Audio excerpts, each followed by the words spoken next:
Ambassador Reginald Blackwood, or Reggie as he insisted everyone call him, stood in the imposing chamber of the Galactic Trade Consortium with his 5th cup of coffee that morning. At 45, he had the perpetually caffeinated look of a man who'd spent too many years dealing with alien bureaucracy and not enough time sleeping. His rumpled suit and slightly manic grin had become legendary among diplomatic circles. "So let me get this straight," Reggie said, taking another sip of his coffee while staring up at the massive floating podium where High Chancellor Vex Thari loomed. The Zephyrian leader looked like someone had crossed a peacock with a particularly pompous opera singer, complete with iridescent feathers that ruffled whenever he got excited. "You're sanctioning us because we're too aggressive and we drink too much coffee?" Vex Thari's voice boomed through the chamber's translation system. "The primitive species of Earth has demonstrated repeated violations of galactic peace, Accord subsection 47-12. Your military expenditures exceed acceptable parameters for a developing civilization." Also, added Secretary General Gloob, whose slug-like form oozed disapproval from his moisture-controlled platform, "Your consumption of stimulant beverages has reached concerning levels. It suggests an addiction-prone species unfit for galactic commerce." Reggie nearly choked on his coffee. "I'm sorry, did a sentient slug just lecture me about addiction? Have you seen how much slime you produce when you're stressed?" The chamber erupted in various alien noises of disapproval. Clicking, buzzing, and what sounded suspiciously like interdimensional flatulence filled the air. "The decision is final," Vex Thari declared, his feathers practically glowing with self-importance. "Effective immediately, all trade routes to the Sol system are suspended. No ships, no supplies, no communication. Earth will remain isolated until you demonstrate proper submission to galactic authority." Reggie set down his coffee cup and pulled out his communication device. "Hey, Tank?" "Yeah, it's Reggie." "They went with option A." "Aha. Yeah, I know. Tell Felix the fishing season is about to start." He ended the call and looked back up at the assembled alien council with the kind of smile that should have been a warning. "Well, this is unfortunate. I guess we'll just have to make do with what we have." "Your primitive planet will collapse within cycles," Vex Thari sneered. "Perhaps then you will learn proper respect for your betters." "Yeah, probably," Reggie agreed cheerfully. "Though I should mention, we've gotten pretty good at making do. You might say we've been preparing for a rainy day, or in this case a really, really cold one." 3 days after the sanctions began, General Patricia Morrison was having the time of her life. At 52, Tank, Morrison had earned her nickname not through intimidation, but through her habit of bulldozing through problems with relentless optimism and an inexplicable ability to find humor in any crisis. She stood in the Pentagon's Situation Room, grinning like someone who'd just been told Christmas was coming early. "Mom," her aide Colonel Peters said nervously, "the last supply convoy was turned away at Proxima Station. We're officially cut off from all galactic trade." "Excellent." Tank clapped her hands together. "How are our surrender preparations going?" Peters blinked. "Our what now?" "The dramatic pleading, the desperate offers of unconditional surrender, the whole please don't let us starve performance. We need to really sell this thing." Meanwhile, in Antarctica, Dr. Felix Coldwater was having his own kind of fun. The 60-year-old research director had spent so many years in the polar regions that he'd developed an unhealthy relationship with ice puns and an even unhealthier enthusiasm for thermodynamics. His wild white beard and glacier blue eyes made him look like a mad scientist who'd been flash frozen and recently thawed. Dr. Coldwater, his assistant Dr. Marina Frost, called out, "The penguin habitat modifications are complete. Should we begin phase 2? Felix rubbed his hands together gleefully. "Oh yes, let's keep things cool. Though I suspect our galactic friends are about to experience some serious temperature fluctuations in their comfort zones." Back on the orbital stations, Earth's messages were becoming increasingly desperate. President Hamilton appeared on Galactic news networks with what could only be described as Oscar-worthy performances of planetary despair. "We're running out of coffee," she announced dramatically. "Our entire civilization depends on caffeine imports. Without galactic trade, we might actually have to start being productive at reasonable hours." The alien news anchors practically vibrated with smugness. A Crystalline reporter noted, "Earth's primitive dependence on stimulants appears to be their critical weakness. Intelligence suggests widespread panic and productivity collapse." What they didn't see were the massive construction projects humming along beneath Antarctica's ice sheets. Thousands of workers in thermal suits were busy with what their schedules optimistically called advanced ice fishing and penguin behavioral studies. Captain Jake Frost, no relation to Dr. Frost but equally committed to the ice theme, supervised the operations with the casual demeanor of someone organizing a neighborhood barbecue. At 38, Jake had mastered the art of looking completely relaxed while coordinating military operations that would make most generals nervous. "Hey Felix," Jake called over the comm system, "how's the thermal regulation on Sector 7? "Colder than a Zephyrian's sense of humor," Felix replied cheerfully. "Though I expect we'll be heating things up soon enough." "Fantastic. And remind me, what's our official story if anyone asks?" "Penguin research," Felix said solemnly. "Very important penguin research. Critical to understanding Antarctic wildlife preservation." "Right. And the massive energy signatures?" "Penguin-powered generators. Completely renewable. Very environmentally conscious." Above them, literally buried under miles of ice and decades of careful misdirection, lay Earth's greatest secret. Project Penguin hadn't been named after the birds, though that made for excellent cover stories. It stood for Polar Engineering Network Generating Unified Infrastructure Networks, which was the kind of acronym only government scientists could love. The aliens, meanwhile, were already making plans. Vexthari had commissioned a luxury resort development proposal for Earth's soon-to-be-available tropical regions. Gloob was drafting efficiency reports on optimal human labor utilization. Neither bothered to check what humans were actually doing during their supposed collapse. "Sir," a Zephyrian intelligence officer reported, "Earth's energy consumption has increased by 300%, but it's all concentrated in polar regions." "Obviously they're burning everything they have for warmth," Vexthari dismissed. "Primitive creatures always waste resources when panicking." High Chancellor Vexthari was practically preening as he addressed the Galactic Trade Consortium's emergency session. His iridescent feathers shimmered with what could only be described as bureaucratic ecstasy. "Fellow council members," he announced grandly, "I am pleased to report that the Earth situation is proceeding exactly as predicted." Their pathetic pleas for mercy grow more desperate by the cycle. Secretary General Gloob oozed agreement from his platform. Intelligence confirms widespread human panic. Their leaders have been reduced to begging for coffee rations. It's almost too easy. The assembled aliens chittered and buzzed their approval.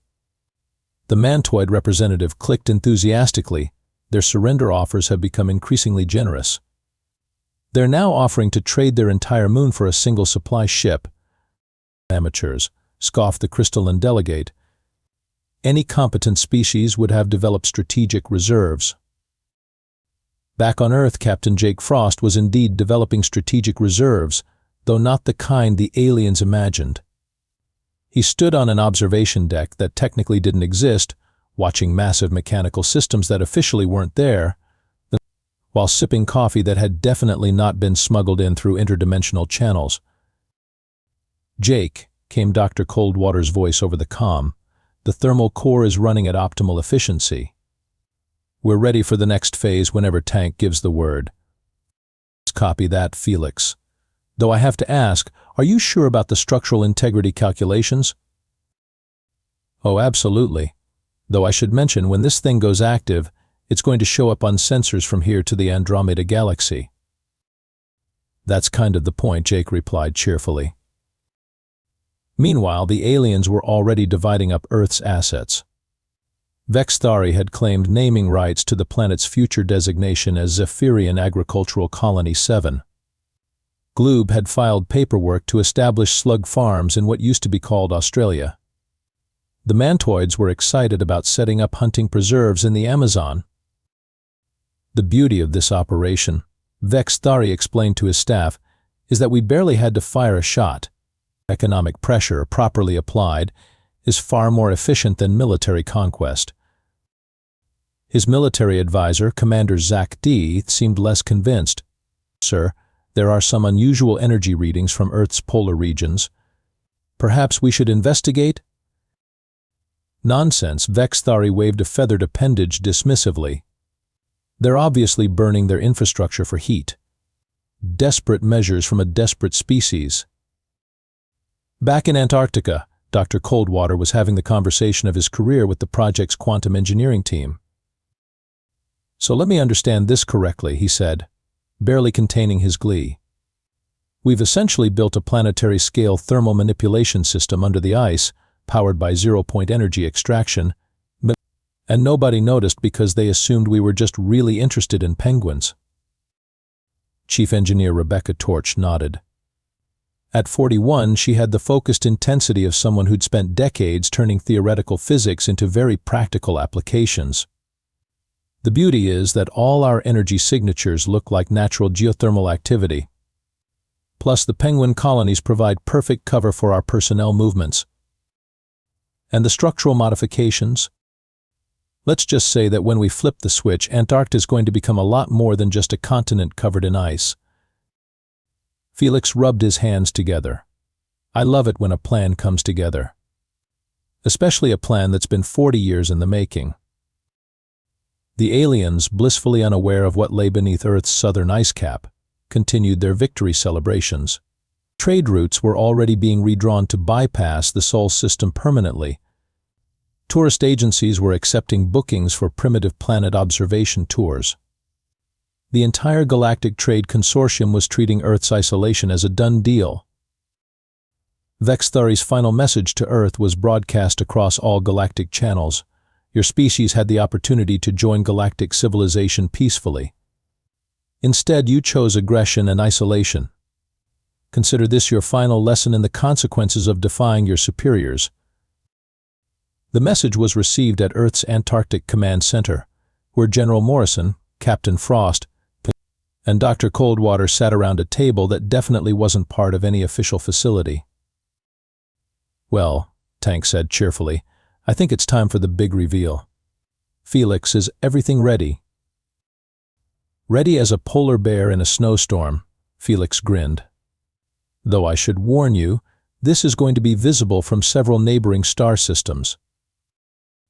Good, Jake added. We want to make sure everyone gets a clear view. The first sign that something was wrong came at 0800 Galactic Standard Time, when seismic monitors across 3 star systems registered what the automated systems classified as impossible geological activity originating from Earth's South Pole.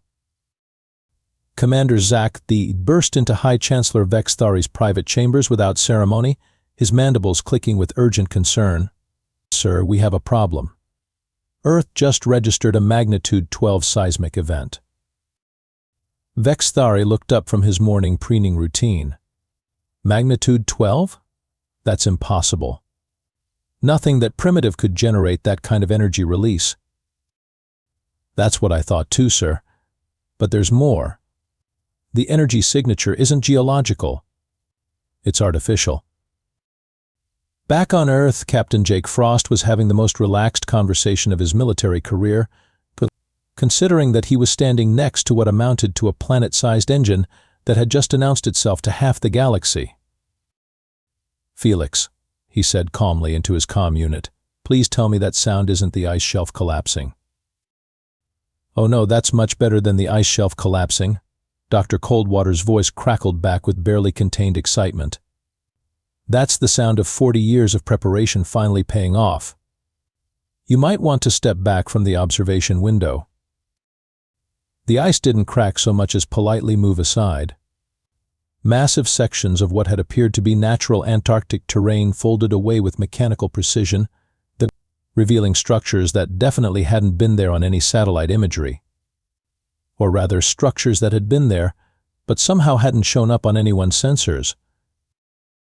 "Jake," came Tank Morrison's voice from the command center, "I'm patching you through to our friends in space. I think they deserve an explanation." The main screen activated, showing Ambassador Reggie Blackwood in what was clearly no longer just a research station. Behind him, through reinforced windows, massive mechanical systems hummed with power that made the air itself seem to vibrate. "Hi there, Vex," Reggie said cheerfully, raising his coffee cup in greeting. "Enjoying the seismic readings? I hope we didn't interrupt anything important." On the alien command ship, Vexthari's feathers had gone completely rigid. What is that facility?" "Oh, this old thing." Reggie gestured casually at the industrial complex behind him. "Just a little project we've been tinkering with. You know how it is, long winter nights, nothing to do but dig tunnels and reverse engineer alien technology." Dr. Coldwater's grinning face appeared on a secondary screen. "Allow me to introduce Project Penguin. Though between you and me, the penguins were never really the important part. They just made excellent cover." The view shifted to show the full scope of what had been hidden beneath Antarctica. Massive structures stretched as far as the sensors could detect, all of them clearly artificial.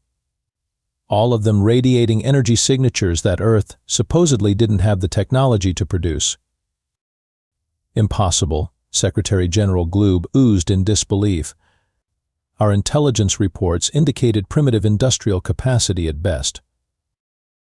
"Oh, your intelligence was spot on," Reggie agreed. "About our public industrial capacity. We've been very careful to maintain that impression. Turns out, when you spend 40 years expecting someone to eventually try to strong-arm you, you develop some interesting contingency plans." Captain Frost's image joined the conversation from what appeared to be a control room that belonged in a science fiction movie. "The thing is, we've had some pretty advanced help. Amazing what you can learn from studying crashed alien ships." Vexthari's voice rose to a shriek. "The Roswell incident was a weather balloon." "Sure it was," Jake agreed companionably. "Along with the 17 other weather balloons that somehow crashed in convenient locations over the past 6 decades. Funny how weather balloons keep having such advanced propulsion systems." Dr. Coldwater was practically bouncing with scientific enthusiasm. "The thermal dynamics alone were fascinating. Did you know that Zephyrian engine cores operate on a completely different principle than crystalline power systems? We learned so much from combining the technologies."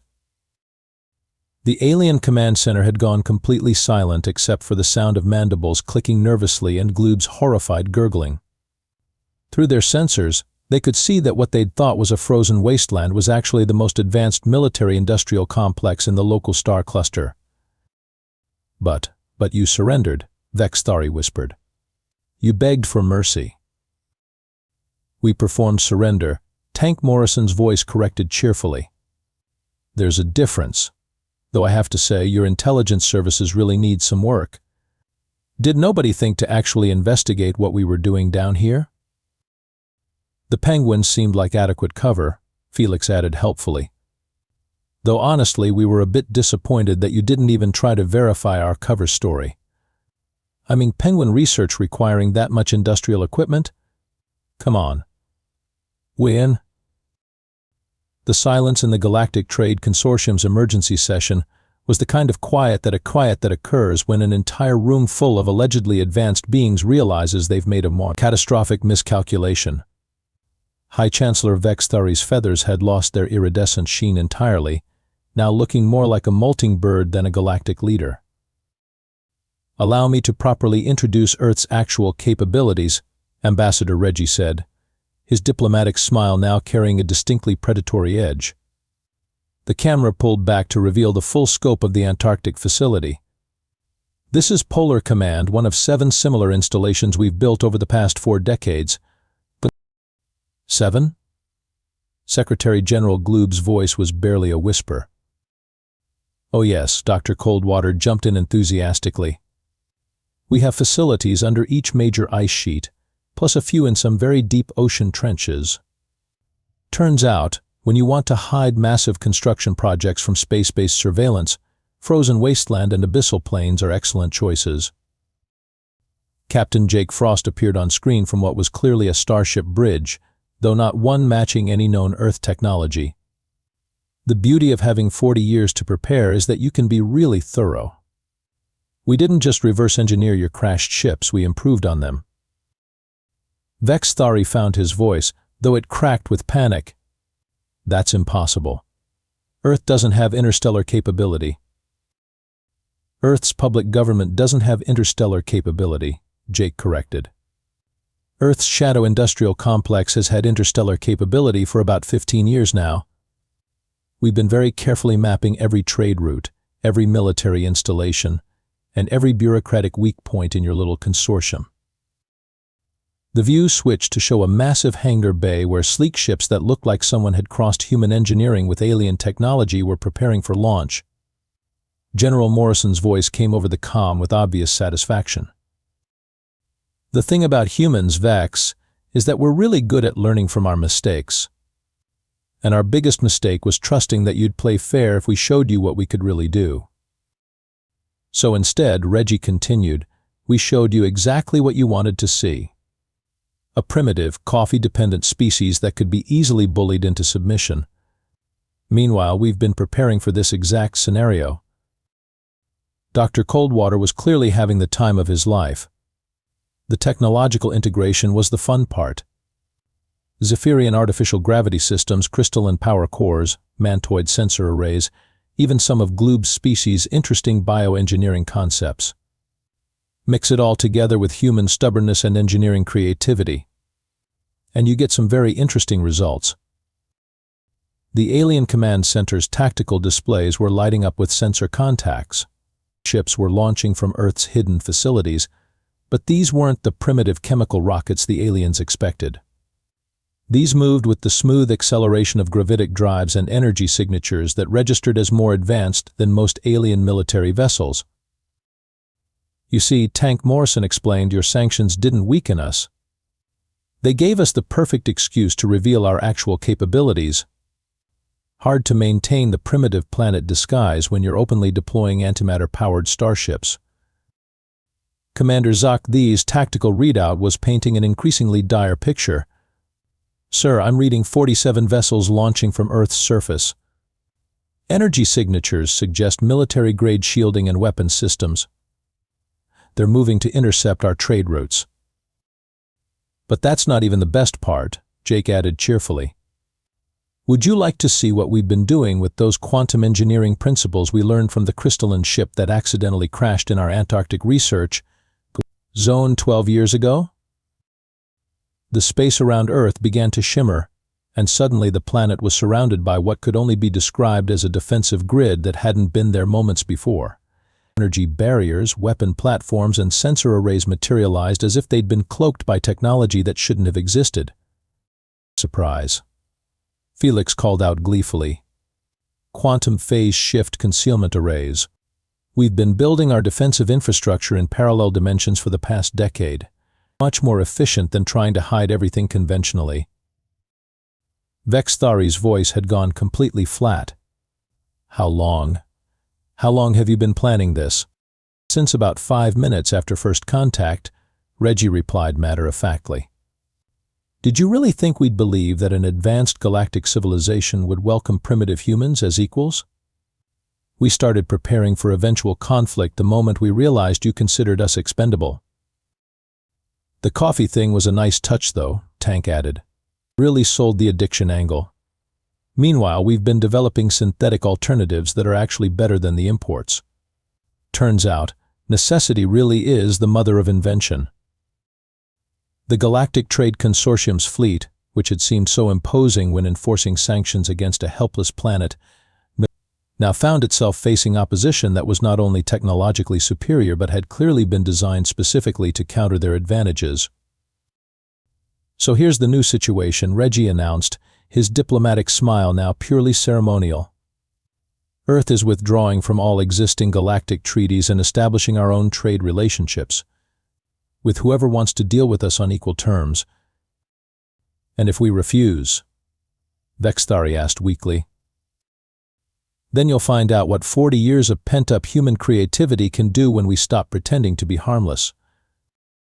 6 months later, Ambassador Reginald Blackwood sat in his new office aboard Polar Command Station, which had somehow become the de facto diplomatic center of the local spiral arm. His title had been officially upgraded to Supreme Ambassador of Making Aliens Regret Their Life Choices, though he still insisted everyone call him Reggie. "You know," he said to his assistant while reviewing the day's trade agreements, "I'm starting to think we might have overcorrected slightly." Through his office window he could see a steady stream of alien ships arriving at Earth's new orbital stations. The Zephyrians were practically begging to establish coffee import deals. The Crystallines had offered to share their entire technological database in exchange for human engineering consultants. Even Gloob's Slug Collective was sending tribute in the form of rare minerals. Dr. Felix Coldwater burst through the door with his characteristic enthusiasm, now wearing the insignia of Earth's Chief Science Officer. "Reggie, fantastic news. The Mars terraforming project is ahead of schedule, the Jupiter moon mining operations are exceeding projections, and I just got approval for the most ridiculous research proposal of my career." "What now?" Reggie asked with the weariness of a man who'd learned to fear Felix's excitement. "Interdimensional penguin studies," Felix announced triumphantly. "Turns out, when you have access to quantum phase shift technology, you can study penguins across multiple realities simultaneously. It's going to revolutionize our understanding of Antarctic wildlife preservation." General Tank Morrison's voice crackled over the comm system. "Reggie, we've got another delegation requesting an audience. The Andorian Trade Republic wants to discuss defensive pacts and technology sharing agreements." "Put them in the queue behind the Centauri Coalition and the Rigel Commerce Guild," Reggie replied. "At this rate, we're going to need a bigger space station." Captain Jake Frost appeared on the main screen from the bridge of the Ias Iceberg, Earth's flagship that was currently patrolling the outer system. "Speaking of bigger, Tank wants to know if you've approved the plans for the next phase of expansion." "Which expansion?" Reggie asked. "The one where we terraform Venus, or the one where we establish research stations in the Magellanic Clouds?" "Both, actually. Plus Felix has this idea about setting up a parallel dimension embassy." Reggie looked out at the bustling traffic of alien ships bringing tribute, trade goods and desperate diplomatic overtures to the species they'd tried to bully into submission. Earth's transformation from galactic pariah to regional superpower had taken exactly 6 months, which was probably some kind of record. "You know what the funny thing is?" he mused to his assistant. "They created this situation themselves. If they'd just treated us as equals from the beginning, we might have been content to stay a minor system with a coffee export business." His communication system chimed with an incoming priority message. High Chancellor Vexthari's image appeared on screen, his once proud feathers now looking permanently disheveled. "Ambassador Blackwood, Vexthari began formally. The Zephyrian Empire wishes to formally apologize for any misunderstandings regarding our previous trade policies." "Oh, there was no misunderstanding," Reggie replied cheerfully. "You tried to strong-arm us into submission, and we responded by becoming the most powerful civilization in the local cluster. Everything worked out exactly as intended. Perhaps we could discuss reparations." "Already handled," Reggie cut him off. "Your monthly tribute of rare materials and technological data is perfectly adequate. Though I should mention, if you ever feel like trying sanctions again, Dr. Coldwater has some fascinating ideas about weaponizing quantum-engineered penguins." After ending the call, Reggie leaned back in his chair and smiled. Through his window, he could see Earth rising over the lunar horizon, no longer the isolated blue marble it had once been, but the bright center of a growing interstellar civilization. "Sir," his assistant asked, "what should I tell the next delegation?" "Tell them the same thing we tell everyone," Reggie replied, raising his coffee cup in a toast to human stubbornness and the aliens who'd underestimated it. Welcome to the new galactic order. Coffee's free, but respect is mandatory. And somewhere in the depths of Antarctica, where it all began, the penguins went about their business, blissfully unaware that they'd become the galactic symbol of humanity's greatest diplomatic victory.